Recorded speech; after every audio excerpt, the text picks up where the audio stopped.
여러분들은 아마 신앙생활 하시면서 하나님의 섭리라는 말을 많이 들어보셨을 것입니다. 하나님이 모든 세상 만사를 섭리하고 계시다는 거죠. 저는 오늘 우리의 생사화복을 주관하시는 하나님의 섭리를 한번 생각해 보려고 합니다. 지난 10월의 둘째 주일 예배 때 우리가 하나님께서 우리에게 주신 어떻게 살아야 하는가, 신명기서 말씀을 통해서 과연 우리는 잘 살고 있는 것인가, 우리는 어떻게 살아야 하는가를 점검해 봤습니다. 생명의 길, 복의 길, 이 길은 하나님이 관장하시기 때문에, 하나님의 영역이기 때문에 이 땅에서 하나님의 말씀을 청종하는 삶을 살면 신명기서 말씀처럼 생존의 복, 번성의 복을 주시겠다, 그렇게 말씀하셨죠. 자, 섭리라는 단어를 사전에 찾아보면 자연계를 지배하고 있는 원리와 법칙이라고 나오죠. 하나님의 섭리, God's Providence라는 하나님의 섭리는 이 전능하신 하나님께서 하나님의 전능하신 능력으로 하늘과 땅의 모든 피조물들을 보존하고 다스린다, 이런 의미죠. 자, 이 하나님의 섭리를 인정하게 되면 이 세상에 우연이라는 것이 사라집니다.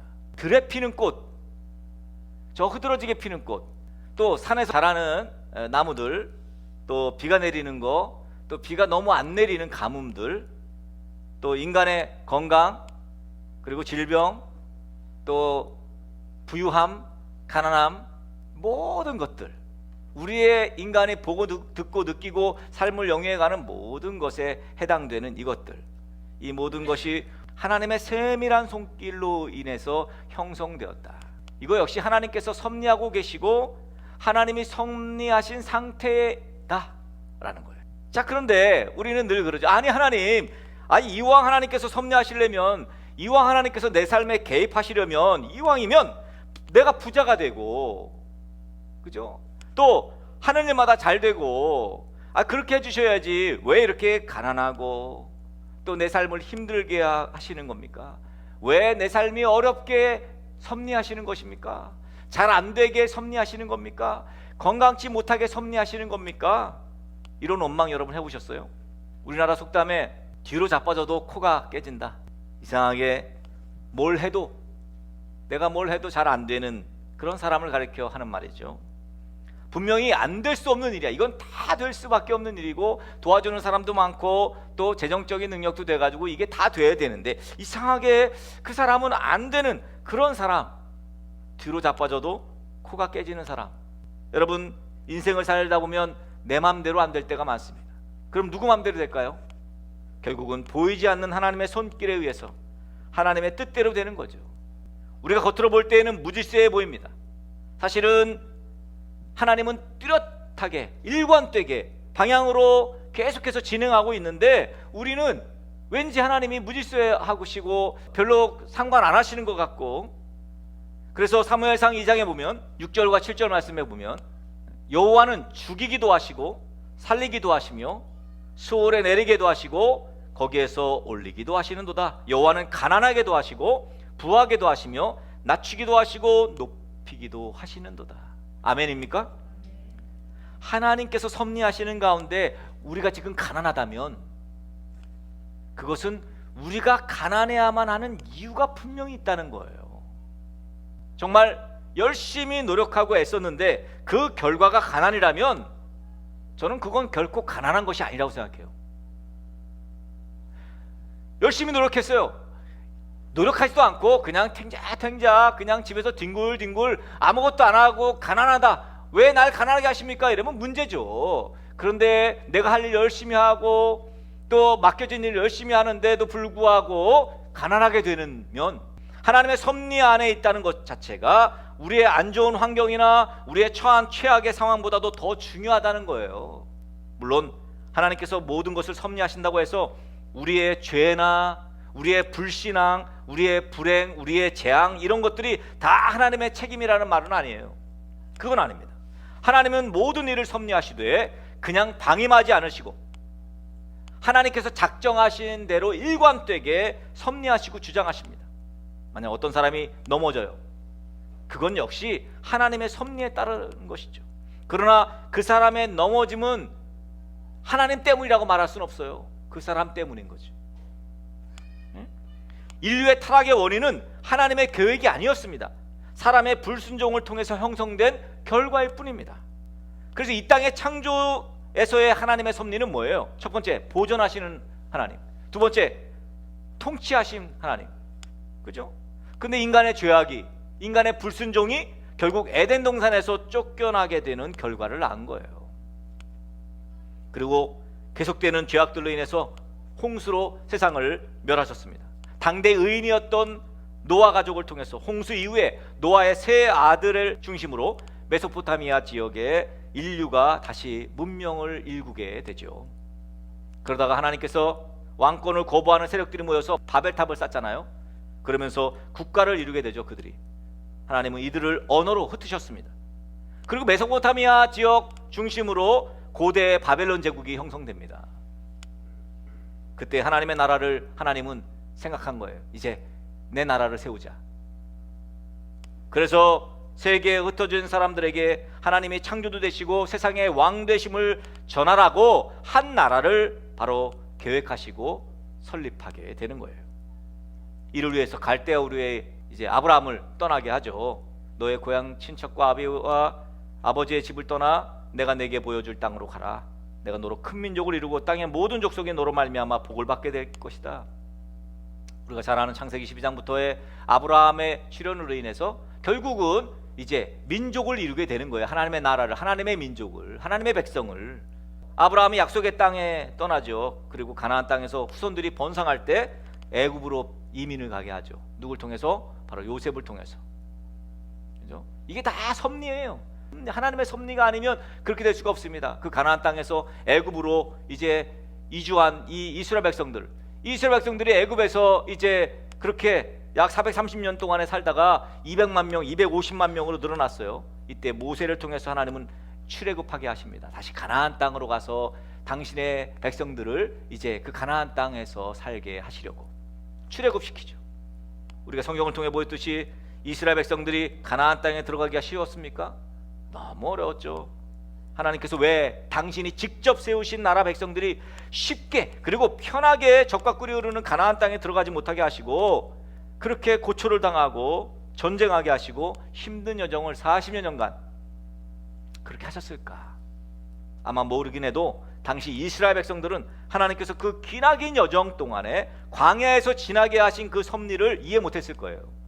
우리가 하나님 백성인데 당신이 우리의 하나님인데 아니 우리를 왜 이렇게 어렵게 힘들게 하냐고. 그리고 원망하고 불평하고 누구한테? 리더십들한테, 모세에게, 그죠? 아론에게 계속 원망하는 거예요.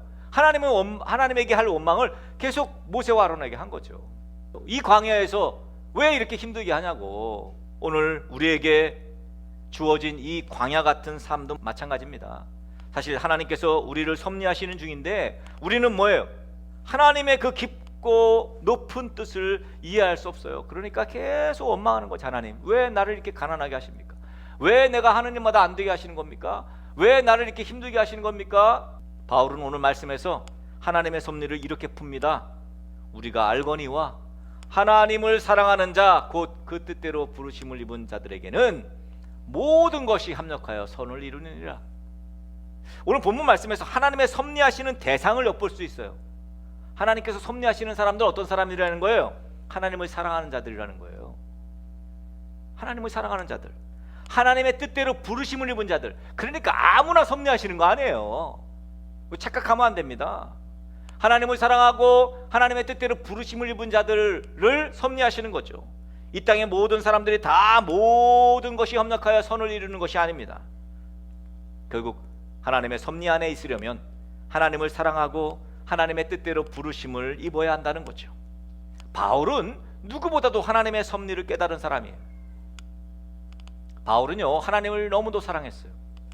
그리고 하나님의 뜻대로 부르심을 입었습니다. 바울은 사실 몰랐기 때문에 교회를 핍박하고 몰랐기 때문에 예수 믿는 사람들을 핍박한 거예요. 그렇게 예수 믿고 따르는 사람들을 핍박하는 것이 옳은 일인 줄 알았어요. 그것이 하나님의 뜻인 줄 알았어요. 그러한 바울을 예수님이 직접 찾아오셨죠.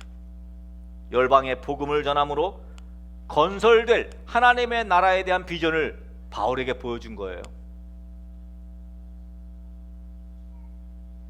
그리고 그의 시각을 교정시키시고 이제 사명자로서의 삶을 살게 하셨습니다. 하나님의 부르심, 하나님의 섭리예요. 이 바울의 실패와 고난도 하나님께는 아무런 문제가 되지 않았습니다. 오히려 그러한 것들을 재료 삼아서 하나님은 당신의 뜻을 이루셨어요. 그리고 당신의 왕국을 확장하는 수단으로 사용하셨어요. 하나님께서는 보이지 않는 손길로 우리들의 인생을 경영하시고 모든 일을 섭리하시고 결국 하나님이 하고 싶은 일들을 이제 이루고 가는 거예요. 그러니까 하나님의 뜻대로 부르심을 입은 사람이어야 하나님의 하고 싶은 일들에 대해서 인벌브 되지, 그죠? 그렇지 않으면 반발하죠. 안 된다 그러고 못 간다 그러고. 사실 우리네 인생은 많은 고난의 연속입니다. 어떤 사람은 인생을 살면서 겪는 고난을 이기지 못하고 포기하는 사람들이 참 많이 있습니다. 또 그러한 고난 가운데에도 꾸준히 하나님을 의지하고 자신에게 주어진 사명을 잘 감당하는 그런 사람들 또한 있습니다. 요셉이 바로 그런 사람이죠. 요셉은 고난에서 일어서서 미래를 바라보는 사람이었습니다. 요셉은 가족들이 자신을 버렸다는 과거에 사로잡히지 않았고 매 순간 하나님이 자기를 통해서 하실 일들을 기대하면서 희망을 가지고 살았어요. 어디에서 그런 정보를 얻을 수 있을까요? 요셉이 총리가 되고 난 다음에 여러분 아시다시피 결혼을 하고 아들을 낳았죠. 그 아들 이름이 므낫세 에브라임이죠. 이 므낫세라는 말은 잊어버린다는 말이에요. 내가 과거에 형들로 인해서 이렇게 고초를 겪고 여기 팔려오고 그리고 보디발의 아내에게 이렇게 정말 그런 말도 안 되는 일도 당하고 그럼 원망하고 불평할 만도 한데 잊어버리겠다는 거예요. 다 잊어버리겠다. 므낫세. 그럼 둘째 에브라임은 무슨 뜻입니까? 에브라임, 이제 창대하다 이런 뜻이에요. 창대하게 하실 것이다. 하나님이 나를 통해서 창대하게 하나님의 역사를 이루실 거라는 걸 기대한 거죠. 결국 이러한 요셉의 삶은 전적으로 하나님의 섭리를 믿고 신뢰하는 그런 신앙에서부터 기인한 삶입니다. 저 역시 목회하면서 왜 하실 수 있는데 안 하십니까?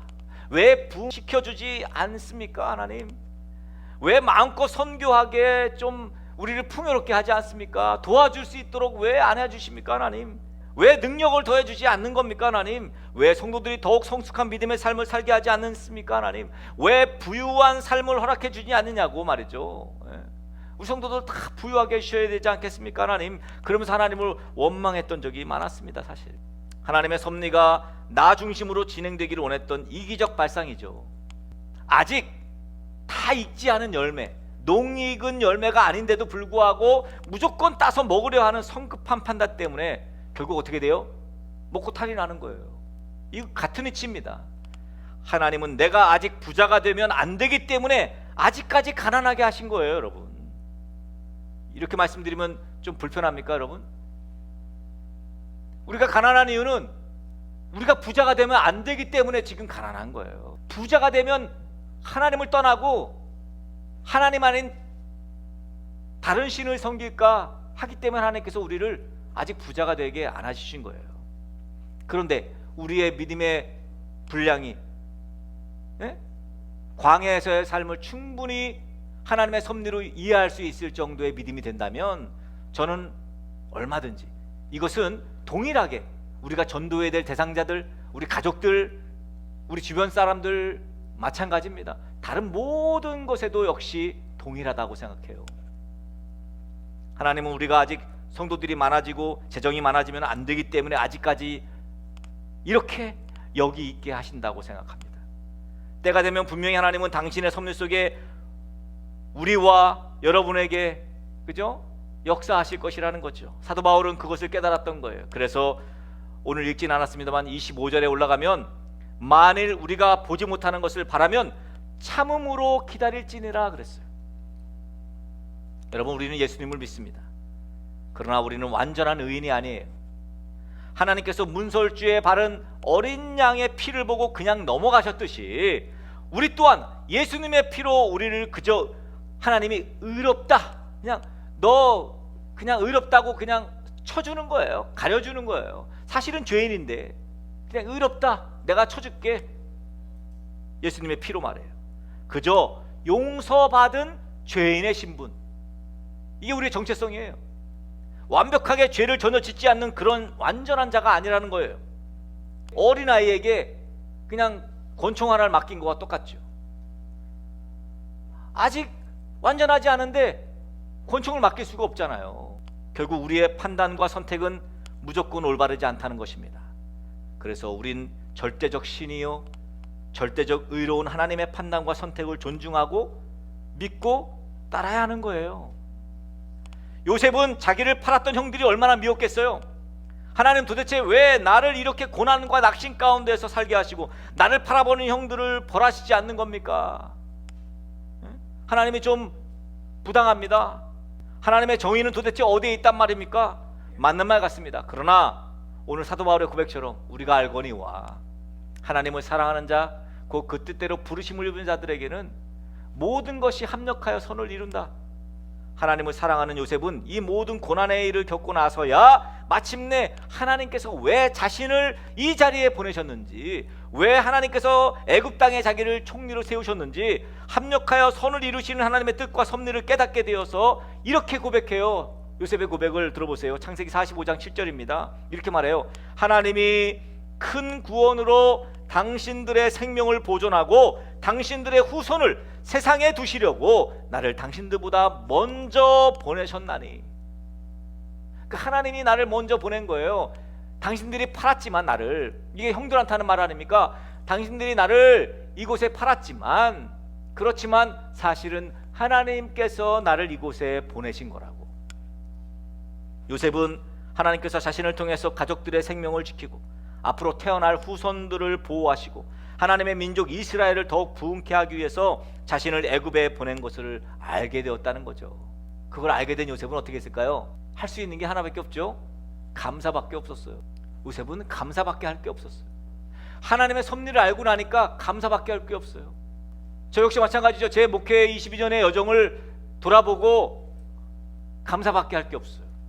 그죠, 감사. 여러분 함께 예배한 여러분들과 함께 이렇게 만난 것에 그저 감사할 수밖에 없고, 팔려간 것과 모함을 받은 것과 옥에 갇힌 것들을 포함한 모든 낙심과 좌절의 환경도 오히려 다 감사하게 된 거죠.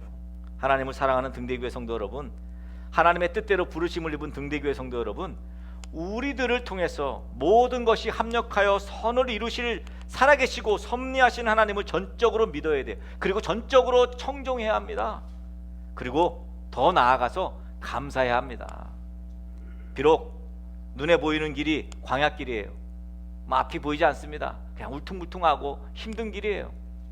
부유하지 않은 연약한 인생이지만 역전시키실 섭리자 하나님을 인내함으로, 신뢰함으로 그렇게 기다려야 된다는 거예요. 부디 하나님의 섭리를 믿으십시오. 그리고 하나님의 섭리 때문에 감사하시는 등대교회 성도들 되셔서 결국 하나님의 복을 누리게 되는, 우리 그 하나님의 섭리를 믿음으로 신뢰함으로 이 땅에서의 삶을 감사하며 살아가는 저와 여러분 되어지기 간절히 축복합니다.